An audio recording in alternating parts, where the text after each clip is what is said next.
മക്കളെ, SLC maths എക്സാമിന് തൊട്ടു മുമ്പുള്ള ഈ ദിവസങ്ങളിൽ നിങ്ങൾ നിർബന്ധമായും പഠിച്ചിരിക്കേണ്ട, അറിഞ്ഞിരിക്കേണ്ട കുറച്ച് പ്രോബ്ലംസ് ഡിസ്കസ് ചെയ്യാനാണ് ഞാൻ വന്നിരിക്കുന്നത്.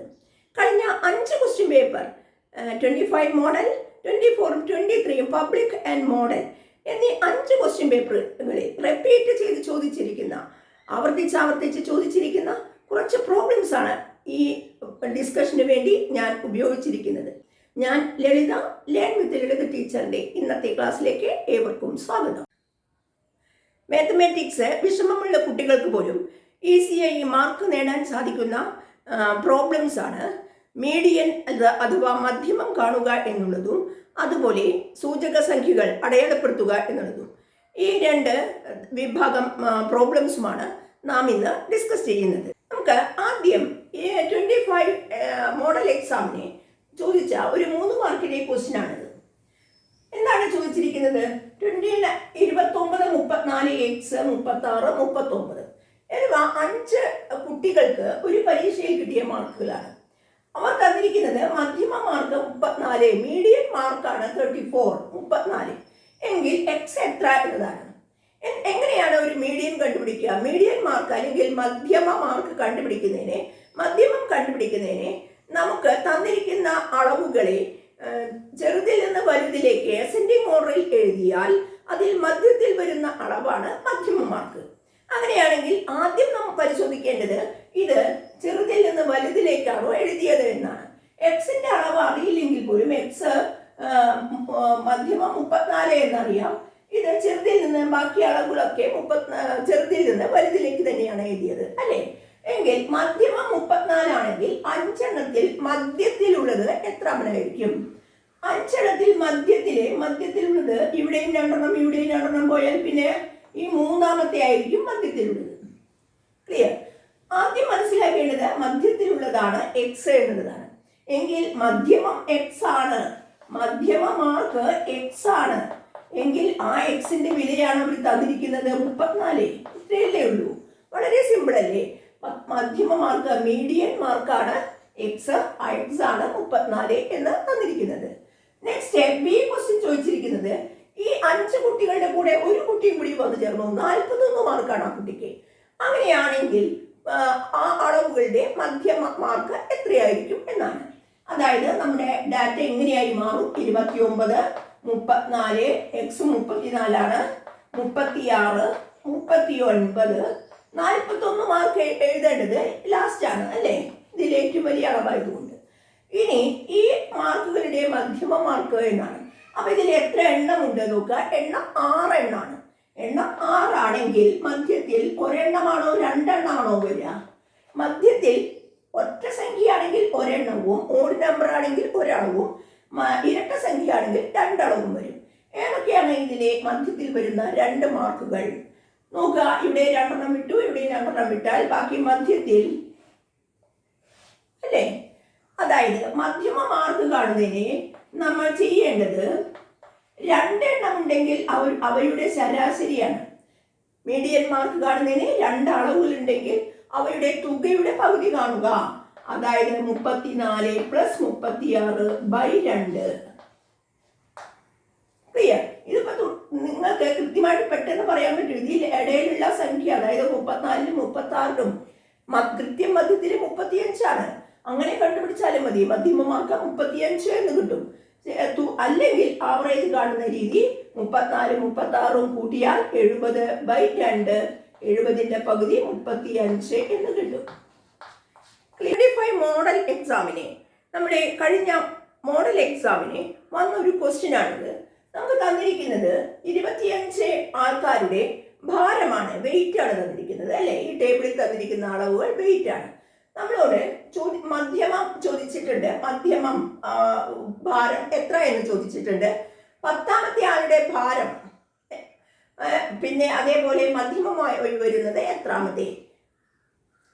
നോക്കൂ, 2025 മോഡൽ SSLC മോഡൽ എക്സാമിന് ചോദിച്ച ഒരു ചോദ്യമാണിത്. അവർ തന്നിരിക്കുന്ന പട്ടികയിൽ 25 ആൾക്കാരുടെ ഭാരമാണ് തന്നിരിക്കുന്നത്.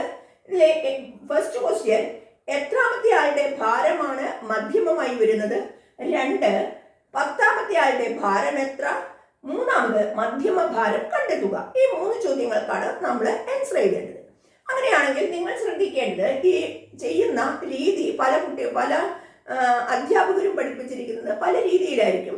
ഞാനിവിടെ ഒരു സമാന്തര ശ്രേണി എന്നൊരു ആശയം ഉപയോഗിച്ചാണ് ഇവിടെ ഈ മധ്യമഭാരം കണ്ടെത്തുന്നത്. നോക്കാം. ഇവിടെ ഭാരവും എണ്ണുമാണ്. നിങ്ങൾ ഇങ്ങനെ ടേബിൾ നീറ്റായിട്ട് ആൻസർ പേപ്പറിലേക്ക് എടുത്ത് വരയ്ക്കുക. പല കുട്ടികളും ഈ ഭാഗം വരയ്ക്കില്ല. പക്ഷെ ഇത് വരയ്ക്കുന്നത് കൊണ്ട് നമുക്ക് പ്രയോജനമുണ്ട്. നമ്മൾ നോക്കാം. നമ്മൾ ഇത് ചെയ്യുമ്പോൾ 2 കോളം കൂടി കൂട്ടിച്ചേർക്കണം എന്ന് നിങ്ങൾ ക്ലാസ്സിൽ പഠിച്ചിട്ടുണ്ടാവും. ആ 2 കോളം ഞാൻ ഈ ക്വസ്റ്റ്യനോട് ചേർത്ത് തന്നെ നമ്മുടെ ആൻസർ പേപ്പറിൽ ക്വസ്റ്റ്യനോട് ചേർത്ത് തന്നെ വരയ്ക്കുകയാണ്. കണ്ടോ? ഈ ലൈൻ ഞാൻ ഇങ്ങനെ ഇടയിലൊക്കെ ലൈൻ ഇട്ടിട്ടുണ്ട്. നീറ്റ്നെസ്സിന് വേണ്ടിയിട്ടാണ്. പല കുട്ടികളും ഇങ്ങനെ എഴുതി ഒരു വളഞ്ഞു പോകും. അത് പാടില്ല. നമ്മൾ അതുകൊണ്ട് സ്കെയിൽ ഉപയോഗിച്ച് ലൈൻസ് വരയ്ക്കുക. അതിൻ്റെ ഇടയിലൊക്കെ ലൈൻസ് വരയ്ക്കുക. ഇങ്ങനെ 2 കോളം കൂടി കൂട്ടിച്ചേർക്കാൻ പോവുകയാണ്. ഈ 2 കോളത്തിൽ ഇവിടെ എത്തുമ്പോൾ ലാസ്റ്റ് ആകെ എന്നുള്ളതിൽ ഞാൻ കൂട്ടിച്ചേർക്കണില്ല, ബാക്കിയുള്ളത് മാത്രം. അല്ലേ? 2 കോളത്തിൽ ആദ്യം ചെയ്യേണ്ടത് ആദ്യത്തേതിലെ ഭാരം തന്നെയാണ്. ആ ഭാരം തന്നെയാണ് ആദ്യത്തേതിന്റെ ഹെഡിങ് വരിക കിലോഗ്രാമിൽ വെയിറ്റ്. രണ്ടാമത്തേല് എണ്ണമാണ്. അത് കൂട്ടി എഴുതുന്ന എണ്ണമാണ് നമ്മൾ എഴുതേണ്ടത്. കൂട്ടാവൃത്തി അല്ലെങ്കിൽ സഞ്ചിതാവൃത്തി എന്നൊക്കെ പറയും. നമുക്ക് എണ്ണം എന്ന് തന്നെ എഴുതാം. എണ്ണമാണത്, കൂട്ടി എഴുതുന്ന എണ്ണമാണ്. ക്ലിയർ? ഇങ്ങനെ 2 കോളമുള്ള ഒരു ടേബിളാണ് ശരിക്കും ആൻസർ പേപ്പറിൽ വരേണ്ടത്. നമുക്ക് തെറ്റാതിരിക്കാൻ വേണ്ടിയാണ് ഞാൻ ഇതും കൂടി വരച്ചെടുത്ത് അതിന് നേരെ ലൈനിട്ട് വരച്ചെഴുതിയിരിക്കുന്നത്. ക്ലിയർ? നമുക്ക് തെറ്റില്ല. അപ്പൊ ആദ്യത്തെ കോളത്തിൽ ഭാരം എന്നുള്ളതിന്റെ അടിയിൽ എഴുതേണ്ടത് 30-40 ആണ് നമ്മുടെ വിഭാഗം, അല്ലെ? മീഡിയം ക്ലാസ് 30-40 എങ്കിൽ 40 വരെ എന്ന് എഴുതാം. ബിലോ 40 എന്നോ അപ് ടു 40 എന്നോ എഴുതാം. ക്ലിയർ? 40 വരെ, 40 ഉൾപ്പെടെയാണ് 40 വരെ എന്ന് പറയുന്നത്. 40 വരെ എത്ര ആൾക്കാരുണ്ട്? 2 ആൾക്കാരാണുള്ളത്. ക്ലിയർ?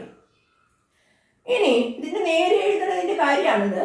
50 വരെ ഇതിൽ ഹയസ്റ്റ് ആണ് നോക്കേണ്ടത്, 40 അല്ല, ലോവർ ലിമിറ്റ് അല്ല നോക്കേണ്ടത് എന്ന് മനസ്സിലാക്കുക. 50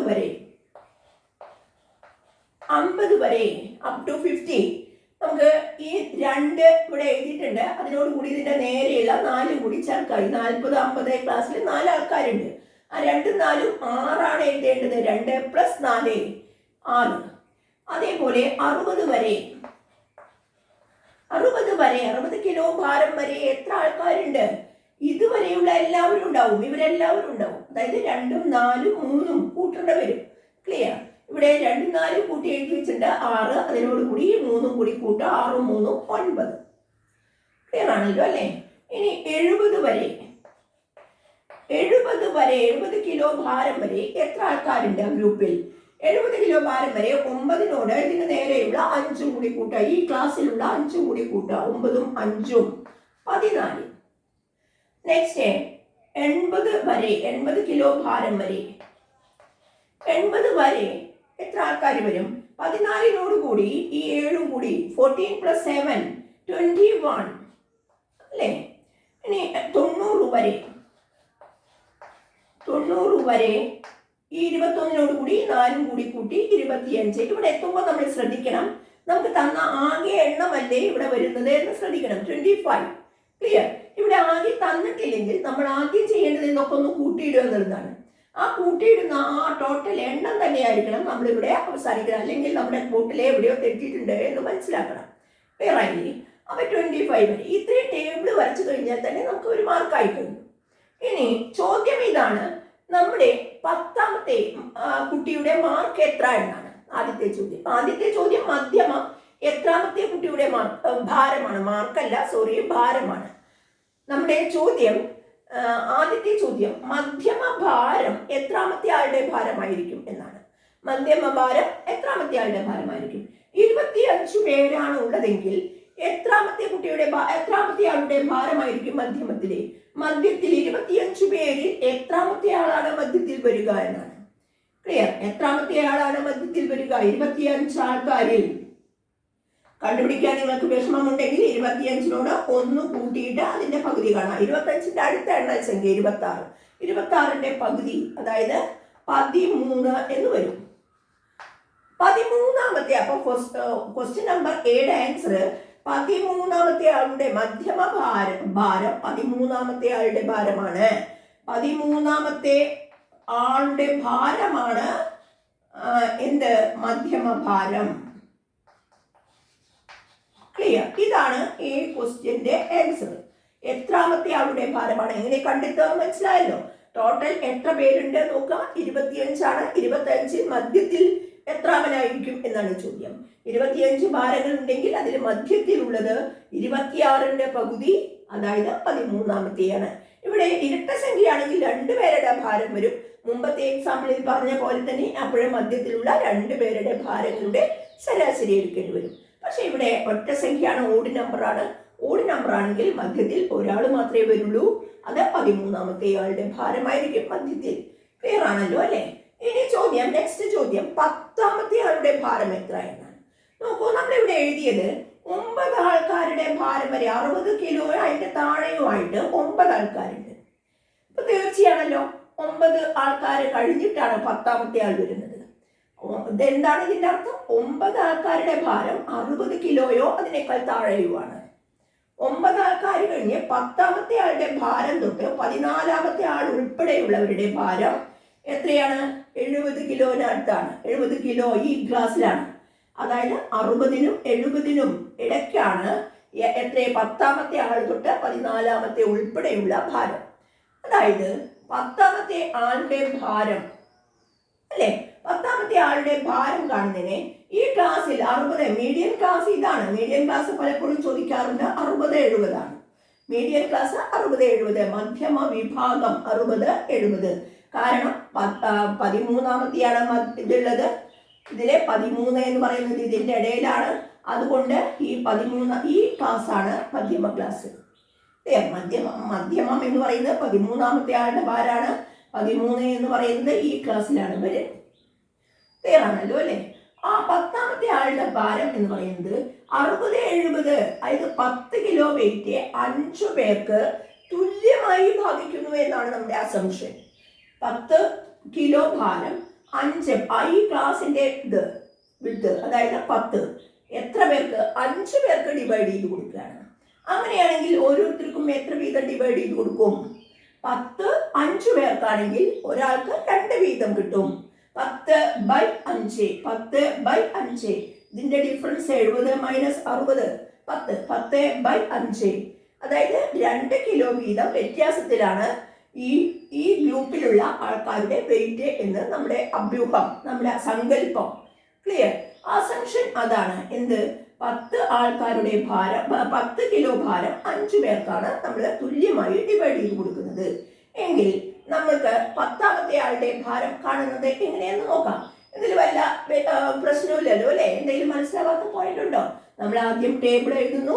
ആ ടേബിളിനോട് നേരെ നമ്മൾ അപ്പർ ലിമിറ്റ് ഉപയോഗിച്ചുകൊണ്ട് 40 വരെ 50 വരെ ആ ടേബിൾ ഉണ്ടാക്കി കൂട്ടി എഴുതി എടുക്കുന്നു.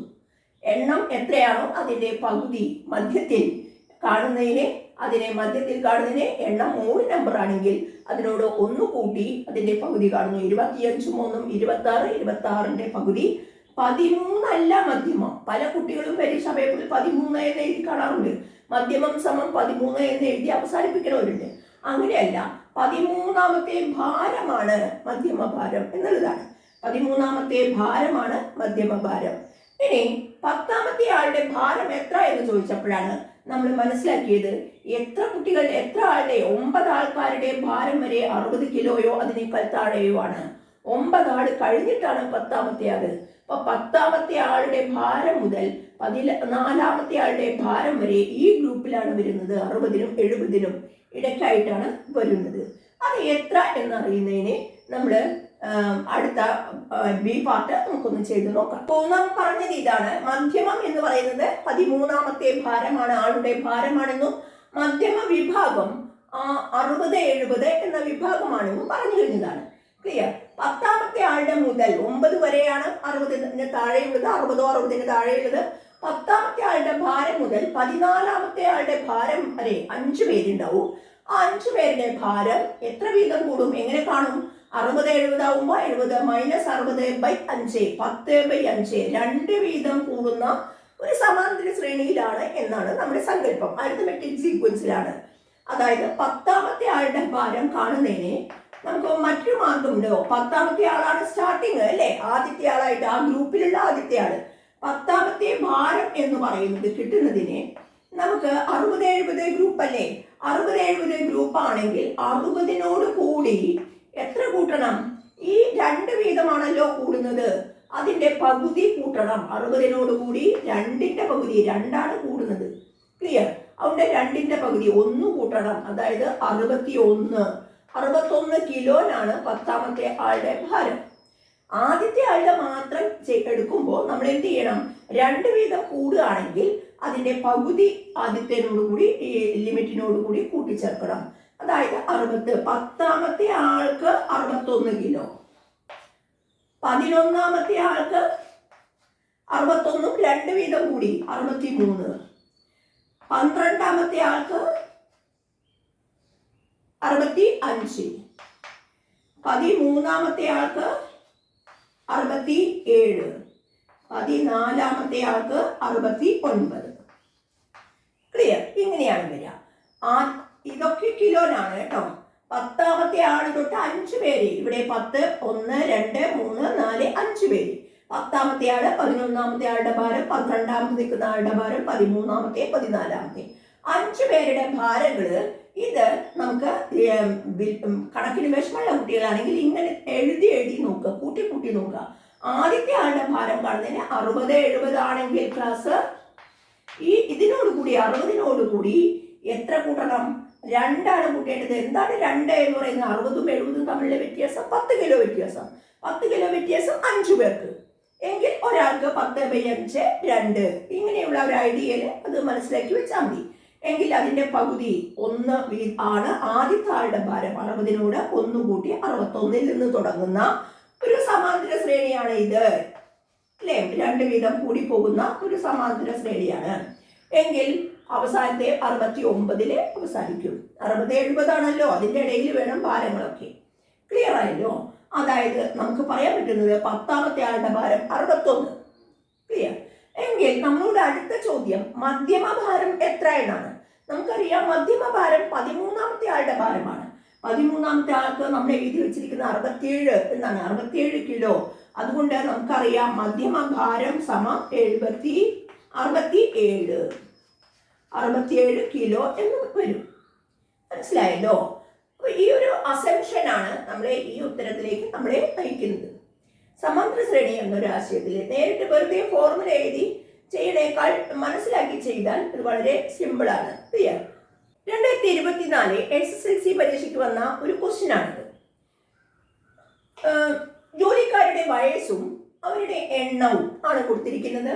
20 വയസ്സ് മുതൽ 20-30 ക്ലാസ്സുകളായിട്ടും അതുപോലെ എണ്ണവും കൊടുത്തിരിക്കുന്നു. ഇതിൽ നിന്ന് നമ്മളോട് ഇതില് ചോദിച്ചിരിക്കുന്ന മധ്യമ കൂലി കണ്ടുപിടിക്കാനാണ് ചോദ്യം. മധ്യമ കൂലി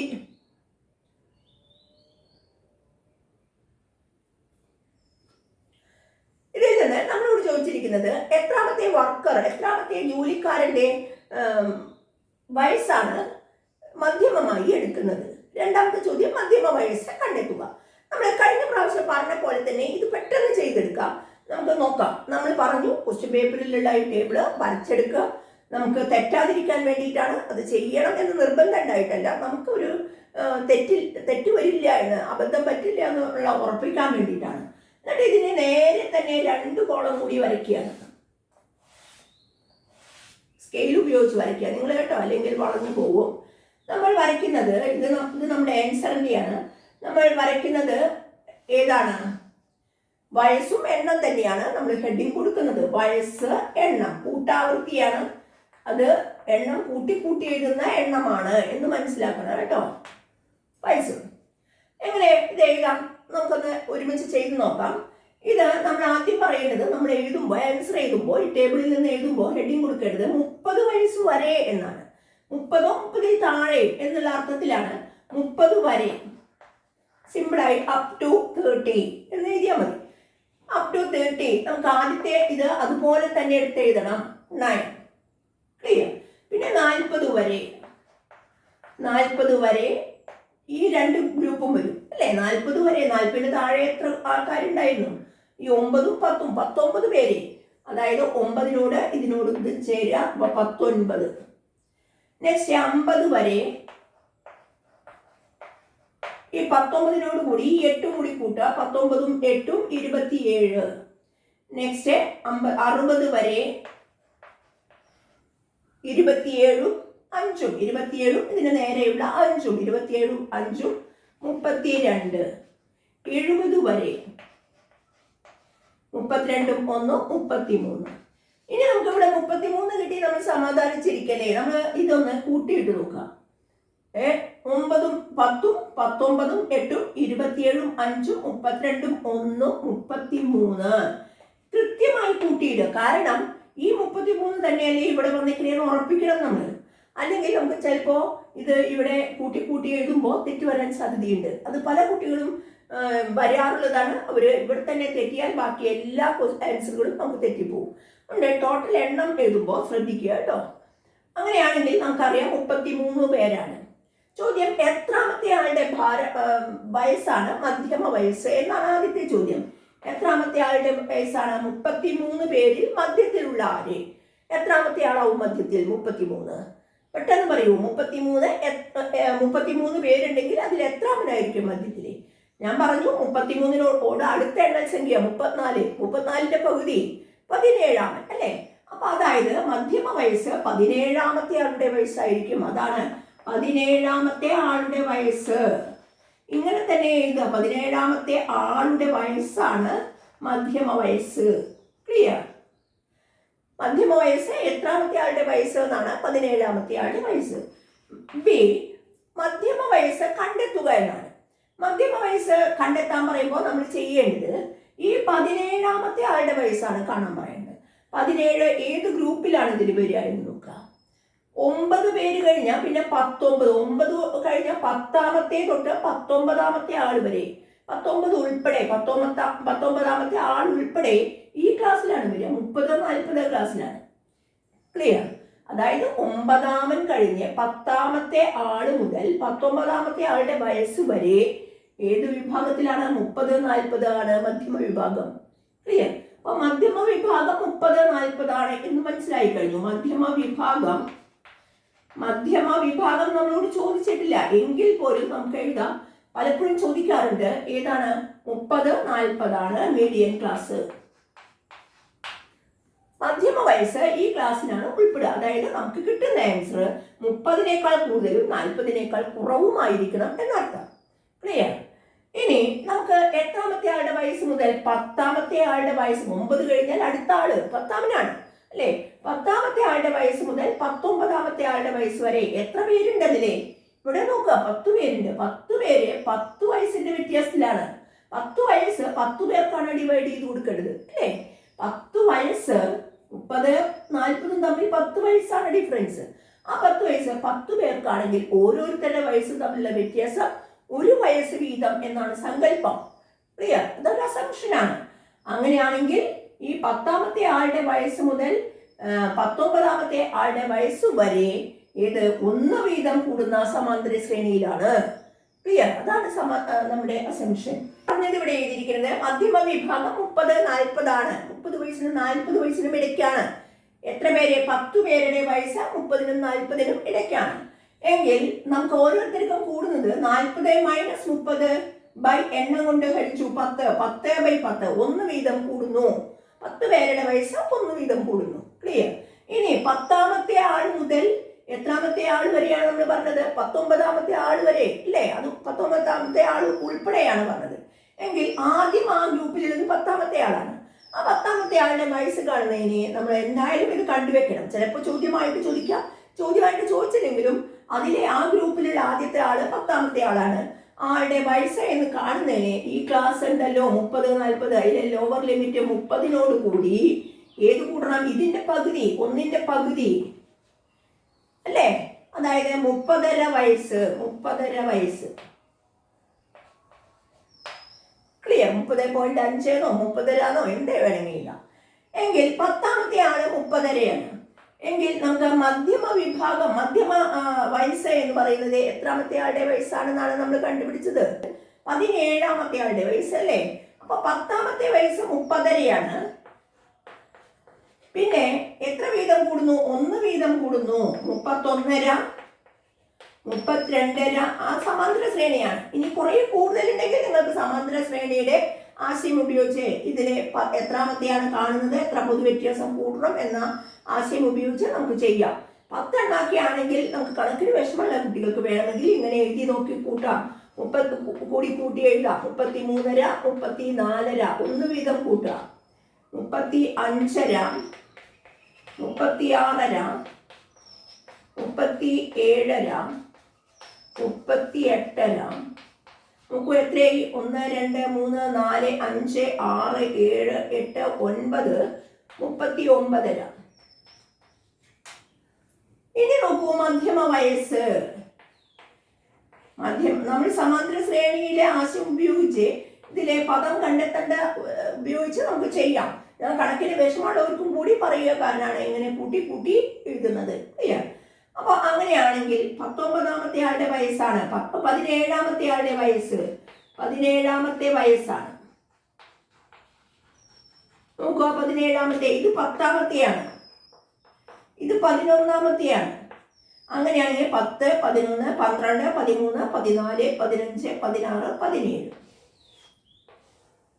അല്ലെ? ഇതിലെ മധ്യത്തിൽ നോക്കി എഴുതരുത് കേട്ടോ. ഈ ഗ്രൂപ്പിലെ മധ്യത്തിലെ എന്നല്ല അതിനർത്ഥം. ആ ഗ്രൂപ്പിലെ 17ാമത്തെ വയസ്സ് 37.5 വയസ്സാണ്. അതുകൊണ്ട് നമ്മൾ ആൻസർ 37.5 വയസ്സ് എന്ന് എഴുതുന്നു. 37.5 ആയിരിക്കും മധ്യമ വയസ്സ്, അതായത് മീഡിയൻ ഏജ് എന്ന് പറയുന്നത് 37.5 ആയിരിക്കും. ക്ലിയർ ആണല്ലോ അല്ലേ? അപ്പോൾ വളരെ ഈസിയായി പഠിച്ചെടുക്കാൻ പറ്റുന്ന, മനസ്സിലാക്കി പഠിച്ചാൽ വളരെ ഈസിയായി മാർക്ക് സ്കോർ ചെയ്യാവുന്ന ഒരു ചാപ്റ്ററാണ് ഇത്. 7 മാർക്ക് എല്ലാവരും നന്നായി പഠിച്ചെടുക്കുക. വീണ്ടും അത് മനസ്സിലായിട്ടില്ലെങ്കിൽ ഒന്ന് പിന്നോട്ടടിച്ച് കൃത്യമായിട്ട് മനസ്സിലാക്കിക്കൊണ്ട് അത് പ്രോബ്ലം ചെയ്ത് പഠിക്കുക കേട്ടല്ലോ. ഇവിടെ ഒരു പ്രശ്നം തന്നിട്ടുണ്ട്. സമാന്തരികം PQRS അതിൻ്റെ 3 മൂലകളുടെ സൂചക സംഖ്യകൾ തന്നിരിക്കുന്നു അല്ലേ? 3 വെർട്ടിസസിന്റെ കോർഡിനേറ്റ്സ് തന്നിട്ടുണ്ട്. നമുക്ക് 4ാമത്തെ S എന്ന ശീർഷത്തിന്റെ സൂചക സംഖ്യകൾ കാണുക എന്നും ഇതിന്റെ വശങ്ങളുടെ നീളങ്ങൾ കാണുക എന്നതുമാണ് പ്രശ്നം. സാമാന്തരികത്തിന് ഒരു പ്രത്യേകത ഉണ്ട്. പാരലോഗ്രാമിന്റെ ഓപ്പോസിറ്റ് വെർട്ടിസസിന്റെ X കോർഡിനേറ്റ്സിന്റെ സംസ് സെയിം ആയിരിക്കുമെന്നും Y കോർഡിനേറ്റുകളുടെ സമ്മും സെയിം ആയിരിക്കും. അതായത് X സൂചക സംഖ്യകളുടെ തുകകൾ തുല്യമായിരിക്കും. ഓപ്പോസിറ്റ് എതിർമൂലകളുടെ X സൂചക സംഖ്യകളുടെ തുകകൾ തുല്യമായിരിക്കും. Y സൂചക സംഖ്യകളുടെ തുകകളും തുല്യമായിരിക്കും. അങ്ങനെയാണെങ്കിൽ ഇവിടെ Pയും Rയുമാണ് നമുക്ക് മുഴുവനായി Xും Yയും അറിയാവുന്നത് അല്ലേ? അതുകൊണ്ട് ഈ നെഗറ്റീവ് രണ്ടും തമ്മിൽ X സൂചക സംഖ്യ എന്നുകൊണ്ട് ആദ്യത്തെയാണ്. നെഗറ്റീവ് രണ്ടും തമ്മിൽ ആഡ് ചെയ്തത് തന്നെയാണ്. നെഗറ്റീവ് രണ്ടും തമ്മിൽ കൂട്ടിയത് തന്നെയാണ്. 1ഉം ഇവിടെയുള്ള ആദ്യത്തെ സംഖ്യയും കൂടി കൂട്ടിയത് എന്നാണ്. നെഗറ്റീവ് രണ്ടും കൂടി കൂട്ടിയ 0ആണ്. 1നോട് എത്ര കൂട്ടിയാലാണ് 0 വരിക? 1നോട് -1 കൂട്ടിയാലാണ്. അതായത് ഇതിന്റെ അർത്ഥം ഇവിടെ -1 ആണെന്നാണ്. ഒന്നും കൂടി പറയാം. നെഗറ്റീവ് രണ്ടും 0ആണ്. 1നോട് എത്ര കൂട്ടിയാൽ 0 വരും? -1. അതാണ് ഇവിടെ എഴുതിയത്. ഇതേപോലെ 1ഉം 4ഉം കൂടി കൂട്ടിയാൽ 5 ആണ് അല്ലേ? രണ്ടാമത്തെ വൈകൾ 1ഉം 4ഉം 5 ആണ്. 2നോട് എത്ര കൂട്ടിയാൽ 5 വരും? 3. അതായത് S എന്ന് പറയുന്നത് -1, 3 എന്ന് കിട്ടും. മനസ്സിലായല്ലോ അല്ലേ? X സൂചക സംഖ്യകളുടെ തുകകൾ തുല്യമായിരിക്കും. Y സൂചക സംഖ്യകളുടെ തുകകൾ തുല്യമായിരിക്കും എതിർശീർഷങ്ങളുടെ. ഈ ഐഡിയയാണ് ഇവിടെ ഉപയോഗിച്ചത്. ഇനി വേറെ മെത്തേഡും കൂടി പറയാം. PQ എന്ന് പറയുന്ന സാമാന്തരികത്തിന്റെ ഒരു വശമാണ്. ഇതിലെ എക്സുകളിൽ എത്ര വ്യത്യാസം വന്നിട്ടുണ്ട്? -2ൽ നിന്ന് 1ലേക്ക് എത്തിയിട്ടുണ്ട്. അതായത് -2ഉം 1ഉം തമ്മിലുള്ള അകലം അറിയുന്നില്ലെങ്കിൽ നിങ്ങൾ ഇങ്ങനെ ഒന്ന് വരച്ചു നോക്കുക. -1, -2. -2ഉം 1ഉം തമ്മിൽ എത്ര അകലമുണ്ട്? 1, 2, 3 അകലമുണ്ട് അല്ലേ? ആ 3ആണ് വർദ്ധിച്ചിരിക്കുന്നത്. അത് തന്നെയാവും ഇവിടെയും വർദ്ധിച്ചിട്ടുണ്ടാവുക. ഏതോ ഒരു നമ്പറിൽ നിന്ന് 3 കൂടിയപ്പോഴാണ് 2ലെത്തിയത്. 2ലെത്തിയത് ഏതിൽ നിന്ന് 3 കൂടിയാലാണ്? 1, 2, 3 -1ൽ നിന്നാണ്. അതായത് -1 ഇവിടുത്തെ ആദ്യത്തെ സംഖ്യ. ഇതേപോലെ y 1ൽ നിന്ന് 2, അതായത് 1 വർദ്ധിച്ചു. ഇവിടെ 1 വർദ്ധിച്ചാലാണ് 4 കിട്ടുകയെങ്കിൽ ഇവിടെ 3 തന്നെ വരും. രണ്ട് മെത്തേഡിൽ ഏതെങ്കിലും ഒരു മെത്തേഡ് ഉപയോഗിക്കുക. ക്ലിയർ? ഇനി അകലം കാണുന്നതിനുള്ള സൂത്രവാക്യം PQ. നിങ്ങൾ വലിയ സൂത്രവാക്യമൊക്കെ പഠിച്ചിട്ടുണ്ടാവും. √(x1 - x2) square plus y1 - y2 square. y2 - y1 y1 - y2 എന്തെങ്കിലും ആയിക്കോട്ടെ, നമുക്ക് അതൊന്നും പ്രശ്നമില്ല. നോക്കൂ, ഇവിടെ x2 - x1 ആണെങ്കിൽ ഇവിടെ y2 - y1 ആണ്. അത് അറിയേണ്ടതാണ്. ഇവിടെ എന്താണ് ഇതിന്റെ അർത്ഥം എന്ന് നോക്കുക. -2ഉം 1ഉം തമ്മിലുള്ള അകലം എന്നാണ്. x1 - x2, -2ഉം 1ഉം തമ്മിൽ എത്ര വ്യത്യാസമുണ്ട് എന്നാണ് നമ്മൾ പറഞ്ഞത്. -2ഉം 1ഉം 1 2 3, ഇതാണ് 3 സ്ക്വയർ പ്ലസ് വൈകൾ തമ്മിലുള്ള അകലം എത്രയാണ്? 1ഉം 2ഉം തമ്മിലുള്ള അകലം. 1ഉം 2ഉം തമ്മിൽ 1ന്റെ വ്യത്യാസമാണ് 1 സ്ക്വയർ. ക്ലിയർ? ഇനി ഇവിടെ പോസിറ്റീവ് ആണ് നെഗറ്റീവ് ആണ് എന്നൊന്നും ചിന്തിക്കേണ്ട. സ്ക്വയർ കണ്ടാൽ അത് സെയിം ആയിരിക്കും. അതായത് √9 + 1 √10 എന്ന് വരും. ക്ലിയർ? √10 യൂണിറ്റ്. PQ എന്ന് പറയുന്നത് √10 യൂണിറ്റ് ആണ്. ക്ലിയർ? ഇനി ഈ അകലം ഒന്ന് ആലോചിച്ച് നോക്കൂ. ഇതുപോലെ √1ഉം 2ഉം തമ്മിലുള്ള അകലം, 1ഉം 2ഉം തമ്മിൽ 1 സ്ക്വയർ പ്ലസ്, അല്ലേ? സ്ക്വയർ എഴുതണം കേട്ടോ, അകലത്തിന്റെ സ്ക്വയർ ആണ്. 1ഉം 2ഉം തമ്മിലുള്ള വ്യത്യാസം, അതാണ് 1. പിന്നെ അതേപോലെ 2ഉം 4ഉം തമ്മിലുള്ള ഡിഫറൻസ്. 2 - 4 എന്ന് പറഞ്ഞാൽ -2 ആണ്. -2ന്റെ സ്ക്വയർ അല്ലെങ്കിൽ 2ന്റെ സ്ക്വയർ. കണക്കിന് വിഷമമുള്ള കുട്ടികൾ ഇങ്ങനെ ചെയ്താൽ മതി. ഇങ്ങനെ ചെയ്യാൻ അറിയുന്ന കുട്ടികൾ അങ്ങനെ തന്നെ ചെയ്തോളൂ. കണക്കിനെ ബുദ്ധിമുട്ടാണ്, പോസിറ്റീവ് നെഗറ്റീവ് ഒക്കെ തെറ്റുമെന്ന് സാധ്യതയുള്ള കുട്ടികൾ ഇങ്ങനെ ചിന്തിക്കുക. 1ഉം 2ഉം, അതായത് 1ന്റെ വ്യത്യാസം 1 സ്ക്വയർ. 2ഉം 4ഉം തമ്മിലുള്ള ഡിഫറൻസ് 2ന്റെ സ്ക്വയർ. അതായത് √1 + 4 √5 യൂണിറ്റ് എന്ന് വരും. ക്ലിയർ ആണല്ലോ അല്ലേ? അപ്പൊ ഇത് അകലം കാണുന്നതിനെ നിങ്ങൾ ഒരു സൈഡിൽ എവിടെയെങ്കിലും ഇതുപോലെ ഒന്ന് വരച്ചു വെച്ചാൽ നമുക്ക് വർക്കിംഗ് കോളത്തിലോ എവിടെയെങ്കിലും ഒന്ന് വരച്ചു വെക്കുക. ഏതുവരെയാണോ ആവശ്യം അതുവരെ. 0ൽ നിന്ന് വലത്തോട്ട് പോസിറ്റീവും ഇടത്തോട്ട് നെഗറ്റീവുമായിട്ട് ഒരു സംഖ്യാരേഖ വരച്ചു വെച്ചാൽ നിങ്ങൾക്ക് ഈ മൈനസ് ചെയ്യേണ്ട ബുദ്ധിമുട്ട് ഇവിടെ ഒഴിവായി കിട്ടും അകലം കാണുന്ന പ്രോബ്ലംസിൽ. ക്ലിയർ? അത് സ്ക്വയർ ഉള്ളത് കൊണ്ടാണ് നമ്മുടെ ആ നെഗറ്റീവ് വിലയ്ക്ക് ഇവിടെ പ്രാധാന്യമില്ലാത്തത്. അതേസമയം സ്ലോപ്പ് എന്ന് പറയുമ്പോൾ നിങ്ങൾ ഒരുപക്ഷെ ഇതിങ്ങനെ ചെയ്യാൻ സാധിക്കില്ല ചെരിവ് കാണുമ്പോൾ. ഇത് അകലം കാണുന്ന പ്രോബ്ലത്തിലാണ് ഞാൻ പറഞ്ഞത്. ഇത് സ്ക്വയർ കാണുന്നതുകൊണ്ട് നെഗറ്റീവ് ആണെങ്കിലും നമ്മൾ സ്ക്വയർ പോസിറ്റീവ് തന്നെ ആയിരിക്കും. മനസ്സിലായല്ലോ? റെക്ടാങ്കിൾ ABCDയുടെ സൈഡ്സ് എക്സിന് പാരലലാണ് എങ്കിൽ BD എന്നീ ഓപ്പോസിറ്റ് വെർട്ടിസസിന്റെ കോർഡിനേറ്റ്സ് എഴുതുക എന്നതാണ് പ്രശ്നം. നോക്കൂ, A39 AB എന്നത് x ആക്സിസിന് പാരലലാണ്. x ആക്സിസിന് പാരലലാണെങ്കിൽ y coordinates same ആയിരിക്കും. അതായത് ഇവിടെ y കോർഡിനേറ്റ് 9, അതുകൊണ്ട് B യുടെ y കോർഡിനേറ്റും 9. BC y ആക്സിസിന് പാരലലാണ് എങ്കിൽ x ഈക്വൽ ആയിരിക്കും 8. ഇവിടെ CD x ആക്സിസിന് പാരലലാണ്, അതുകൊണ്ട് y ഈക്വൽ ആയിരിക്കും 12. AD y ആക്സിസിന് പാരലൽ, അതുകൊണ്ട് x ഈക്വൽ, അതായത് x സെയിം ആയിരിക്കും 3.